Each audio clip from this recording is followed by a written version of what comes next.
পহেলগাঁওয়ে জঙ্গি হানায় 25 জন পর্যটক সহ 26 জনের মৃত্যু। এক টাট্টু সহিসের মৃত্যু হয়েছে।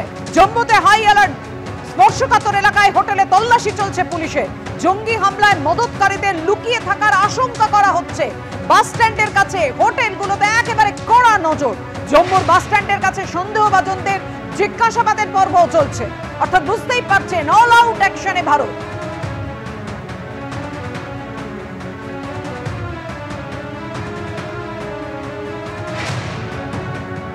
আর কাশ্মীরের পহেলগাঁওয়ে জঙ্গি হামলার বদলা চাইছেন উড়ি হামলায় নিহত জওয়ানের বাবা।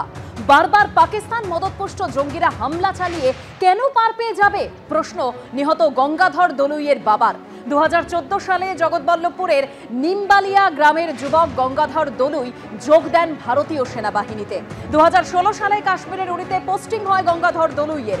2016 সালের 18 সেপ্টেম্বর উড়িতে 4 জঙ্গির অতর্কিত আক্রমণে 19 জন ভারতীয় জওয়ান প্রাণ হারান। নিহত জওয়ানদের মধ্যে ছিলেন গঙ্গাধর দলুই।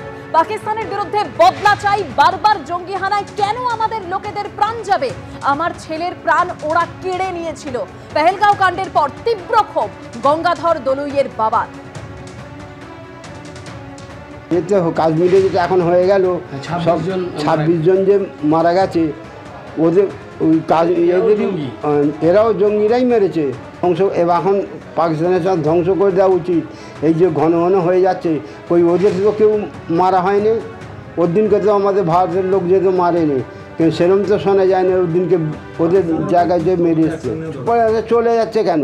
সে পাকিস্তানের লোকই তো করছে, তারা চলে যাচ্ছে তো খুবই লাগছে। তারা নিরীহ ভালো ছেলে, তারা বেড়াতে গেছে, তারা কি জানে? তার দিনকে যে ধ্বংস করলো, তাহলে তার প্রতিবাদ করা উচিত। একদিকে উপত্যকায় চলছে নিরাপত্তা বাহিনী এবং সেনার জোরদার তল্লাশি এবং অভিযান, অন্যদিকে ভারতীয় নৌসেনা তাদের ক্রমাগত শক্তি প্রদর্শন করে চলেছে। আরব সাগরে ভারতীয় নৌসেনার শক্তি প্রদর্শন, ভারতীয় যুদ্ধজাহাজ থেকে ক্ষেপণাস্ত্রের সফল পরীক্ষা। আরব সাগরে শোনা গেল ব্রহ্মসের গর্জন। মোতায়েন করা হয়েছে ক্ষেপণাস্ত্র ধ্বংসকারী যুদ্ধজাহাজ।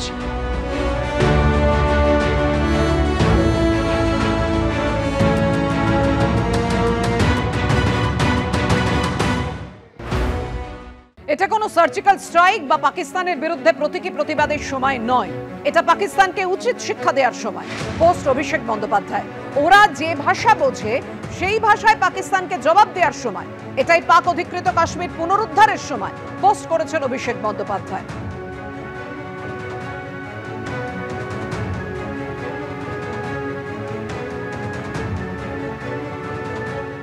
হ্যাঁ, পাক অধিকৃত কাশ্মীর তো পাকিস্তান অধিকার করে রেখেছে, জবরদখল করে রেখেছে।